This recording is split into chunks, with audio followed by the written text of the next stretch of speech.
Hello friends. So today we are going to discuss regarding the anatomy of the ear. तो यहाँ पे मैंने एक डायग्राम लिया है। तो पहले मैं आपको जनरल चीज़ें बता देता हूँ। जो ईयर होता है वो ह्यूमन बॉडी में दो होते हैं, ठीक है, लेफ्ट एंड राइट में। एंड ईयर का बेसिक फंक्शन क्या होता है? तो ये दो फंक्शन परफॉर्म करता है। एक मोस्ट कॉमन है जो सबको पता होता है कि हियरिंग, हम सुनते हैं ईयर से, ठीक है। और दूसरा होता है बैलेंस बनाना, जो हमारी बॉडी को बैलेंस करता है जो हमारी बॉडी को बैलेंस करता है 3D इन्वायरमेंट में। तो वो बैलेंस बनाने का काम कौन करता है? ईयर करता है, ठीक है। तो ईयर जो होता है वो दो होते हैं ह्यूमन बॉडी में। एंड इसको सप्लाई जो होती है वो 8 क्रैनियल नर्व होती है, ठीक है। वेस्टिबुलो कॉक्लियर जो नर्व होती है वो नर्व, और उसमें जो कॉक्लियर पार्ट होता है which is associated with the hearing. तो कॉक्लियर पार्ट से हम सुन सकते हैं। तो बेसिकली ईयर का फंक्शन क्या होता है कि ये क्या करता है कि जो साउंड वेव होती है उस साउंड वेव को ये कन्वर्ट करता है नर्व इम्पल्सेस में, जिससे हमारा ब्रेन डिटेक्ट करता है। देन फिर उसे हम समझ पाते हैं कि ये साउंड किस चीज़ का है, ठीक है। तो इस तरह से काम करता है। तो anatomy of the year, anatomy में हम मैं आपको बेसिक चीज़ें, क्रॉस चीज़ें बता देता हूँ एक बार, ठीक है। जैसे कि ईयर में क्या क्या चीज़ें आती हैं। पहले स्ट्रक्चर की अगर हम बात करें ईयर की, तो इसमें 3 पार्ट्स हैं। जैसे एक्सटर्नल ईयर, देखिए मैं आपको डिवाइड करके बता देता हूँ। ये एक्सटर्नल ईयर है, इधर का एक्सटर्नल ईयर, ठीक है। आउटर ईयर यहाँ पे लिखा हुआ है। दूसरा है मिडिल ईयर, ये मिडिल ईयर दिखा है, मिडिल ईयर कैविटी ये वाली है। And then inner ear, inner ear में ये वाला, जैसे ये स्नेल जैसा जो पार्ट नज़र आ रहा है, कॉकलिया, यहाँ पे लेबल भी है, वो आता है इंटरनल ईयर में, ठीक है। तो इसके 3 हिस्सों में इसको बांटा गया है, outer ear, middle ear and inner ear, ठीक है। मिडिल ईयर को हम also called as tympanic cavity, इसको टिम्पैनिक कैविटी भी कहते हैं, कैविटी की तरह होता है, ठीक है। तो इस तरह से ये है। तो इसके अलावा क्या क्या चीज़ें मैं बता देता हूँ आपको। ओके, तो आउटर ईयर जो है, देखिए ये आउटर ईयर है। आउटर ईयर यहाँ से बाहर की सारी चीज़ें आउटर ईयर में आती है, ठीक है। तो आउटर ईयर में जो आपको बाहर से नज़र आता है वो है हमारा पिन्ना, ठीक है। पिन्ना ये कह सकते हैं, ऑरिकल कह सकते हैं इसको, ठीक है। तो ये देखिए यहाँ पे लिखा है ऑरिकुलर लोब। ये ऑरिकल जो पहला फर्स्ट पार्ट है, ये it is associate with the this external structure, ठीक है, ऑरिकल। तो ऑरिकल का जो ये पोर्शन हमें नज़र आ रहा है, ये बनता है फाइब्रोइलास्टिक कार्टिलेज से, और इसके ऊपर क्या होती है? स्किन होती है। फाइब्रोइलास्टिक कार्टिलेज आपको पता होगा, आई होप टिश्यू में पढ़ा होगा आपने। तो फाइब्रोइलास्टिक कार्टिलेज से बना होता है, फ्लेक्सिबल होता है, एंड इसमें कवर क्या होती है? स्किन होती है। देन इसमें ग्रूव्स एंड रीजेस होते हैं। देखिए ये रीज दिखाई दे रही है, ये ग्रूव्स नज़र आ रहे हैं, ग्रूव्स एंड रीजेस है इसके अंदर। तो सबसे बड़ी जो रीज है इसमें, ये वाली सबसे बड़ी जो रीज है, दैट इज़ हेलिक्स, इसको हेलिक्स कहते हैं, ठीक है। ये आपको पता चल गया।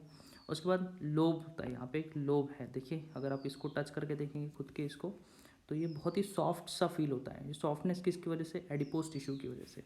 इसके अंदर क्या होता है? एडिपोज टिश्यू होता है। एडिपोज टिश्यू यानी जिसमें फैट से होता है, ठीक है, एडिपोज टिश्यू। और इसमें क्या होता है? ये फाइब्रस होता है, फाइब्रस टिश्यू से बना होता है, fibrous tissue and adipose tissue, ठीक है। तो इसका मेन फंक्शन क्या होता है? मेन फंक्शन होता है इसके ऊपर गिरने वाला जो भी साउंड है, ठीक है, ये साउंड को ये क्या करता है? इसको कलेक्ट करके इस कैविटी के अंदर भेजता है। मतलब ये वाला जो हमारा एक्सटर्नल एक्रोस्टिक मियाटस है, जिसको हम कहते हैं ईयर कैनल, ये भी एक्सटर्नल ईयर का ही पार्ट है, इसके अंदर इसको भेजता है ये, ठीक है। तो इसका शेप ऐसा क्यों है? ताकि ये साउंड वेव्स को कलेक्ट कर सके और उसको कहाँ भेज सके? इस कैविटी में भेज सकें, ठीक है। तो this is the purpose of external ear, specifically auricle या फिर पिन्ना जिसे हम कहते हैं, ठीक है। फिर हम अंदर आते हैं थोड़ा सा, इस एक्सटर्नल एक्रोस्टिक मियाटस के बारे में बात करते हैं, ईयर कैनल के बारे में, ठीक है। तो ईयर कैनल का ही दूसरा नाम है एक्सटर्नल एक्रोस्टिक मियाटस, इसको याद रखिएगा। ये स्लाइटली एस शेप होता है। देखिए ये यहाँ से गया ऐसे, यस मैं थोड़ा चेंज कर लेता हूँ, ये ऐसे यहाँ से गया है इस तरीके से, देखिए ये स्लाइटली एस की तरह है, तो इसलिए इसको एस शेप कहा जाता है। और ये अप्रॉक्सीमेटली 2.5 सेंटीमीटर का होता है, ठीक है। इसकी जो विड्थ होती है, ये लंबाई होती है, वो होती है 2.5 सेंटीमीटर, ठीक है। और इसमें क्या है कि ये जो बाहर का जो पोर्शन है इसका, मतलब ये जो पोर्शन है, ये पोर्शन बना होता है कार्टिलेज से, कम्प्लीटली कार्टिलेज, और उसके ऊपर स्किन होती है। देखिए आपको दिख रहा है यहाँ पे स्किन है।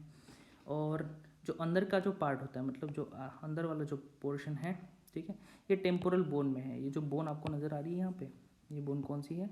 तो ये टेम्पोरल बोन है, ठीक है। मैं इसको एक बार साफ़ कर लेता हूँ ताकि आपको ठीक से नज़र आए।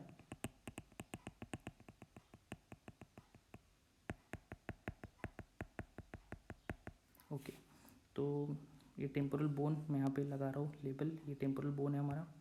तो इसके अंदर जो कैनल है वो है इंटरनल कैनल, और बाहर का जो है वो कार्टिलेज से बना हुआ है, ठीक है। तो इस कैनल के अंदर क्या होती है, इस कैनल के अंदर होती है सेरुमिनस ग्लैंड्स, सेरुमिनस ग्लैंड्स। ये सेरुमिनस ग्लैंड्स क्या होती है, तो सेरुमिनस ग्लैंड्स मॉडिफाइड स्वेट ग्लैंड्स होती है। स्वेट ग्लैंड्स आपने स्किन में पढ़ा होगा शायद, तो वही ग्लैंड्स है, लेकिन ये मॉडिफाइड है। ये क्या सिक्रेट करती है, तो सेरुमेन सिक्रेट करती है। अब सेरुमेन क्या है, सेरुमेन ईयर वैक्स, इसको हम कॉमनली ईयर वैक्स कहते हैं, ठीक है। ये क्या होता है, स्टिकी सब्सटेंस होता है जो आपके कान में प्रेजेंट होता है। आपने बहुत बार बच्चे उसमें उंगली डाल के निकालते हैं, बराबर है, तो वो हमारा ईयर वैक्स होता है, या फिर हम ईयरबड से भी निकाल सकते हैं उसको। तो सेरुमेन का फंक्शन क्या होता है, जैसे म्यूकस का नाक में फंक्शन होता है, नाक में म्यूकस प्रोड्यूस होता है नेजल कैनल में, वैसे भी यहाँ पे सेरुमेन का फंक्शन है। ये डस्ट पार्टिकल्स बैक्टीरियाज को आने नहीं देता है, क्योंकि इसके अंदर होती है बैक्टीरियोसाइडल सब्सटेंसेस। कौन से सब्सटेंसेस, साइडल आपने पढ़ा होगा, जो किल करते हैं, दैट इज कॉल्ड बैक्टीरियोसाइडल। दूसरा होता है लाइसोजाइम सब्सटेंसेस, ये भी किल करने का काम करते हैं। देन इम्यूनोग्लोबुलिन्स, ये सारे कहाँ प्रेजेंट होते हैं, तो हमारे इस सेरुमेन में प्रेजेंट होते हैं, ठीक है। तो इससे क्या होता है, हमारे एक्सटर्नल कैनल को इन्फेक्शन नहीं हो पाता है, ठीक है, और वो हेल्दी रहता है। देन इसके अलावा जो चीज़ मैं आपको बताना चाहता हूँ इस कैनल के बारे में, वो ये है कि इसका जो आखिरी पोर्शन है, यहाँ पे देखिए आपको ये पिंक कलर में नज़र आ रहा है, ठीक है। ये जो पिंक कलर में जो चीज़ नज़र आ रही है, that is called as tympanic membrane. और ये सबसे इंपॉर्टेंट चीज़ है हमारे ईयर की, क्योंकि टिम्पैनिक मेम्ब्रेन क्या होता है, देखिए ये सेपरेट कर रहा है, कौन सी चीज़ को सेपरेट कर रहा है, ये हमारे एक्सटर्नल ईयर को, मतलब सपोज यहाँ से एक्सटर्नल ईयर है और ये इंटरनल ईयर है, तो एक्सटर्नल ईयर और इंटरनल ईयर को ये सेपरेट करने का काम कर रहा है, ठीक है, टिम्पैनिक मेम्ब्रेन, पहली चीज़ तो। दूसरा, इसका जो शेप है वो है, ये देखिए यहाँ पे लेबल भी है टिम्पैनिक मेम्ब्रेन का, इसका जो शेप है वो है ओवल शेप का है ये, ठीक है, इस तरह का होता है ये, इस तरह का ब्रॉडली इस तरह का नज़र आता है, ठीक है, इस तरह से ऐसे नज़र आता है ये। अगर बाहर से हम स्कोप लगा के देखें तो इस तरह से नज़र आएगा, ठीक है। तो ये जो होता है, ये सेपरेट करता है एक्सटर्नल ऑडिटरी कैनल को मिडल ईयर कैविटी से, एक्सटर्नल ऑडिटरी कैनल को मिडल ईयर कैविटी से सेपरेट करता है, ठीक है, tympanic membrane.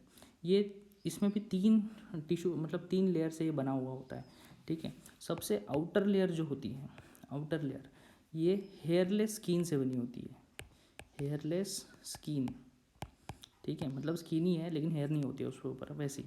Then middle layer बनती है फाइब्रस टिश्यू से बनती है। एंड जो सबसे इनर लेयर है वो बनती है म्यूकस मेम्ब्रेन से। म्यूकस मेम्ब्रेन मतलब बाहर से अंदर जा रहे हैं हम, ठीक है। सबसे बाहर वाली स्किन से बनी है, जो मिडल है वो फाइब्रस है, और जो अंदर वाली है वो कौन सी है, म्यूकस मेम्ब्रेन है। तो म्यूकस मेम्ब्रेन ये देखिए पूरे मिडल ईयर में पूरा क्या है, म्यूकस मेम्ब्रेन ही है, तो सारी जगह म्यूकस मेम्ब्रेन ही प्रेजेंट होता है। ओके, तो मिडल ईयर कैविटी, देखिए मैं आपको दिखा देता हूँ मिडल ईयर कैविटी एक्चुअली कैसे नज़र आती है। तो this is the diagram of middle ear cavity, इसमें मैंने सारे लेबल्स भी लगा के रखे हैं। तो मिडल ईयर कैविटी का और एक नाम है जिसे हम कहते हैं टिम्पैनिक कैविटी। टिम्पैनिक कैविटी इसलिए कहते हैं क्योंकि ये बाहर से इसको अगर देखा जाए तो ये टिम्पैनिक मेम्ब्रेन के बाद में आती है, ठीक है, टिम्पैनिक मेम्ब्रेन से एसोसिएटेड है, इसलिए इसको टिम्पैनिक कैविटी कहा जाता है।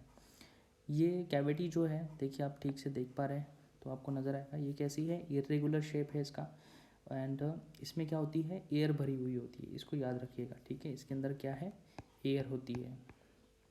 यूजुअली कोई भी जो कैविटीज़ होती है बॉडी में, या तो उसके अंदर फ्लूइड होता है या एयर होता है। तो ये वाली कैविटी जो है इसके अंदर क्या है, इसमें एयर भरी हुई है, ठीक है। तो इसके हम एनाटॉमिकली देखते हैं थोड़ा सा। तो इसके अंदर जो बॉर्डर है इसकी, ठीक है, ये जो बॉर्डर है, ये कैविटी की बॉर्डर लिंक होती है सिंपल स्क्वामस या क्यूबॉइडल एपिथेलियम से, ठीक है। कोई भी हो सकती है, सिंपल स्क्वामस हो सकती है या क्यूबॉइडल एपिथेलियम हो सकती है इसमें प्रेजेंट। देन उसके बाद इसकी जो लेटरल वॉल है, देखिए ये वाली वॉल है, लेटरल वॉल में क्या प्रेजेंट है, तो टिम्पैनिक मेम्ब्रेन प्रेजेंट है, ये आपको बताना है। उसके बाद में रूफ एंड फ्लोर, रूफ यानी ऊपर का छत, और नीचे ज़मीन पे इसके यहाँ पे क्या प्रेजेंट है, तो हमें दोनों जगह बोन नज़र आ रही है। ये जो बोन है येलो कलर की बोन, ये कौन सी, तो हमें टेम्पोरल बोन याद रखनी है, यहाँ पे टेम्पोरल बोन प्रेजेंट है। Then posterior wall, posterior wall में देखिए हमें कुछ स्ट्रक्चर यहाँ पे नज़र आएगा पोस्टीरियर वॉल में। तो क्या स्ट्रक्चर है, तो ये है entrance of mastoid antrum in an epitympanic recess, मतलब यहाँ पे कैविटी प्रेजेंट होती है, जो ओपनिंग है कहाँ का, तो टेम्पोरल बोन का, जहाँ पे टेम्पोरल बोन की कुछ सेल्स होती है जिनको एयर सेल्स कहा जाता है, वो प्रेजेंट होती है। ठीक, इसको हम कहते हैं मैस्टोइड एंट्रम। ठीक है, इसको याद रखिएगा, मैस्टोइड एंट्रम। ओके, देन ये तो होगी पोस्टीरियर कैविटी। देन इसके बाद आते हैं मिडिल वॉल। तो मिडिल वॉल जो होती है, लैटरल में देखा क्या है, टिम्पैनिक मेम्ब्रेन। अब मेडियली अगर जाते हैं तो मेडियली हमें यहाँ पे दो स्ट्रक्चर यहाँ नज़र आ रही है, एक जहाँ पे बोन अटैच है, दूसरा एक ओवल शेप, राउंड शेप नज़र आ रहा है, that is the round window. तो यहाँ पे दो विंडोज़ होती है, एक होती है ओवल विंडो, दूसरी होती है राउंड विंडो। ठीक है, तो इसको आपको याद रखना है कि मिडिल वॉल पे क्या प्रेजेंट होता है, Oval window and round window. ठीक है, ये हो गया ग्रॉसली एनाटॉमी ऑफ। नाउ अभी मैं आपको बताऊंगा ओवल विंडो के बारे में। तो ओवल विंडो जो होती है, देखिए ओवल विंडो का लेबल यहाँ है, इसके ऊपर एक बोन प्रेजेंट है, स्टेपस। ये बॉडी का सबसे छोटा बोन होता है। ठीक है, इसे ऑसिकल्स भी कहा जाता है। देखिए यहाँ पे लेबल है ऑसिकल्स का, आपको नज़र आ रहा है शायद, ये ऑसिकल्स का बोन, ऑसिकल का लेबल है। यहाँ पे 3 बोन्स हैं, तो पहला है मैलियस, फिर है इनकस, फिर है स्टेपस। ठीक है, ये बाहर से अंदर की तरफ जाते हैं, तो उस तरह से लाइन में कौन से आता है, सबसे पहले मैलियस आता है, ये मैलियस है, फिर आता है इनकस, फिर आता है स्टेपस। तो मैलियस जो होता है वो हैमर की तरह नज़र आता है। ठीक है, हैमर की तरह मतलब हथौड़े की तरह, इसलिए उसका नाम शेप के हिसाब से नाम है इनके, पहला हैमर। दूसरा है इनकस, इनकस का जो शेप होता है वो एनविल की तरह होता है। एनविल मतलब जो पहले के ज़माने में जो हथियार बनाते थे वो ठोक के बनाते थे, बराबर है, लोहे से। तो वो जिस चीज़ पे रख के ठोका जाता था उसको हम कहते हैं एनविल। अगर आपको अभी समझ में ना आया हो तो आप इसको सर्च कर सकते हैं, आपको इमेज पता चल जाएगी एनविल कैसा होता है। तो that is anvil shape. Then last वाला जो है स्टेपस, वो है स्टीरअप के जैसा। स्टीरअप मतलब जो घोड़ा आपने देखा होगा, पहले ज़माने में घोड़ा था, तो घोड़े पे चढ़ने के लिए जिस पे पैर रखते थे ना, घोड़े से अटैच करके एक चीज़ होती थी जिसमें हम पैर रख के घोड़े पे चढ़ते थे, उसे स्टीरअप कहा जाता है। ठीक है, तो उसकी तरह का इसका शेप है, किसका, स्टेपस का, इसलिए इसका नाम स्टेपस है। तो इस तरह से ये 3 बोन हैं, इसको ऑसिकल्स कहा जाता है। तो उसमें से जो स्टेपस है वो कहाँ प्रेजेंट है, ओवल विंडो पे प्रेजेंट है। ठीक है, देन ओवल विंडो। दूसरी विंडो जो है राउंड विंडो। राउंड विंडो कैसी, इस पर कोई बोन नहीं है, तो इस पर, तो फिर यहाँ पे कौन सी सेल्स होंगी, तो यहाँ पे कौन सा टिश्यू होगा, तो यहाँ पे है फाइब्रस टिश्यू प्रेजेंट होता है, शीट होती है, मस्त फाइन शीट होती है फाइब्रस टिश्यू की। ये विंडोज़ क्या चीज़ें है, ये हम इंटरनल ईयर में या फिजियोलॉजी ऑफ हियरिंग में डिस्कस करेंगे, तब आपको मैं डिटेल में बताऊंगा। ठीक है, बात करेंगे फेरेंगो टिम्पैनिक ट्यूब की। देखो यहाँ पे और एक स्ट्रक्चर है, यहाँ नज़र आ रहा है आपको, देखो इस तरह से, इसका नाम है फेरिंगो टिम्पैनिक ट्यूब या फिर ऑडिटरी ट्यूब। इसको और एक नाम है यूस्टेचियन ट्यूब, यूस्टेचियन ट्यूब।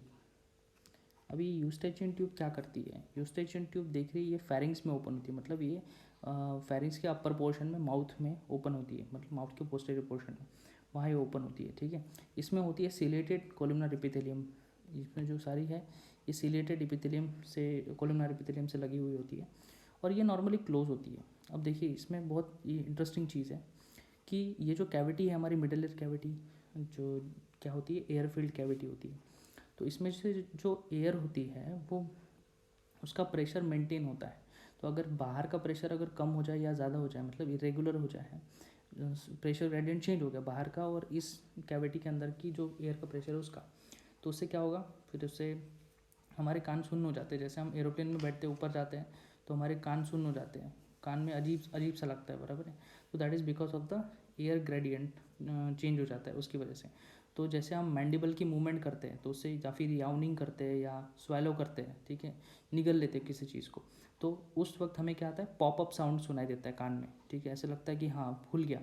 तो उस वक्त जो खुलता है वो दैट इज़ ये यूस्टेचियन ट्यूब खुलती है। ये क्या करती है, एयर को जाने देती है इसके अंदर, किसके अंदर, तो इस मिडिल ईयर कैविटी के अंदर। ठीक है, तो इस तरह से ये चीज़ें है यूस्टेजियन ट्यूब की। यूस्टेजियन ट्यूब नॉर्मली क्लोज होती है, लेकिन अगर प्रेशर चेंज हो जाए बाहर का और ईयर का, तो ये मेंटेन करने के लिए क्या होती है, खुल जाती है। ठीक है, तो this is all about middle ear. इसके बाद में हम देखेंगे हमारा इनर ईयर। ओके, तो अभी हमारा मिडल ईयर हो गया है, तो अभी हम डिस्कस करेंगे इंटरनल ईयर के बारे में। ठीक है, तो यहाँ पे एक छोटी सी डायग्राम है इंटरनल ईयर का। इंटरनल ईयर बेसिकली सबसे अंदर अंदर का पोर्शन होता है, जिसमें बेसिक जो हमारे बैलेंस का और हियरिंग का ऑर्गन प्रेजेंट होता है। ठीक है, organ of hearing and balance. तो इंटरनल ईयर को और एक नाम है जिसे हम कहते हैं लैबिरिंथ। लैबिरिंथ शायद आपके लिए नया वर्ड हो सकता है ये, लैबिरिंथ, लैबिरिंथ। और इसे मेज़ भी कहा जाता है। मेज़ समझता है आपको, मेज़ का मतलब होता है भूल भुलैया, उस तरह का ये स्ट्रक्चर होता है। ठीक है, तो जो इंटरनल ईयर है बेसिकली दो पोर्शन में डिवाइडेड होता है। कौन से दो पोर्शन, देखो, एक होता है बोनी लेबिरिंथ, दूसरा होता है मेम्ब्रेनस लेबिरिंथ। अब बोनी कौन सा है, मेम्ब्रेनस कौन सा है, तो ये जो डायग्राम आपको नज़र आ रही है यहाँ पे, इस डायग्राम को अगर आप क्लियरली देखेंगे तो आपको कलर्स के हिसाब से बोनी लेबिरिंथ और मेम्ब्रेनस लेबिरिंथ नज़र आएगा। तो बोनी लेबिरिंथ को बोनी क्यों कहा गया है, क्योंकि अगर आप डायग्राम को ठीक से देखेंगे तो जो सबसे बाहरी पोर्शन होता है, मतलब जो बोन के कॉन्टैक्ट में पोर्शन है, उसे हम बोनी लेबिरिंथ कह रहे हैं। ठीक है, और फिर जैसे अंदर आ रहे हैं तो अंदर आने के बाद उसी का नाम क्या चेंज कर रहे हैं हम, मेम्ब्रेनस लेबिरिंथ। तो बेसिकली ये ट्यूब के अंदर ट्यूब जैसा स्ट्रक्चर होता है, मतलब सबसे पहले एक ट्यूब है, फिर ट्यूब के अंदर क्या है, फ्लूइड भरा है और उसके अंदर भी ट्यूब है, वैसा स्ट्रक्चर है। बाहरी ट्यूब को बोनी लेबिरिंथ कहेंगे, अंदर और बोनी लेबिरिंथ के अंदर की जो ट्यूब है उसको हम कहेंगे मेम्ब्रेनस लेबिरिंथ। ठीक है, ओके। तो अभी जो मेम्ब्रेनस लेबिरिंथ है उसमें क्या क्या स्ट्रक्चर है, क्योंकि यहाँ पे तो आपको काफ़ी सारा स्ट्रक्चर नज़र आ रहा होगा। तो मेम्ब्रेनस लेबिरिंथ बेसिकली 3 पोर्शंस में डिवाइडेड होता है। इसको मैं क्लियर कर लेता हूँ एक बार। तो मैं बात कर रहा था मेम्ब्रेनस लेबिरिंथ की। तो मेम्ब्रेनस लेबिरिंथ 3 हिस्सों में बांटा गया है। ठीक है, पहला जो पोर्शन है हमारा वो है वेस्टिब्यूल। वेस्टिब्यूल, तो वेस्टिब्यूल कौन सा, इसमें से कौन सा पोर्शन वेस्टिब्यूल है। ठीक है, तो इसके लिए मुझे आपको बताना पड़ेगा, vestibule is also further divided into saccule and utricle. तो यूट्रिकल एंड सैक्यूल क्या है, सैक से छोटी छोटी सैक, मैंने आपको बताया था सैक क्या होती है, थैला होता है, थैला जिसके अंदर कुछ भरा हुआ होता है। ठीक है, तो ये हमारा यूट्रिकल है और ये हमारा सैक्यूल है। ये इसको कंबाइन स्ट्रक्चरली क्या कहा जाता है, वेस्टिब्यूल कहा जाता है। ठीक है, ये आता है हमारा मेम्ब्रेनस लेबिरिंथ में।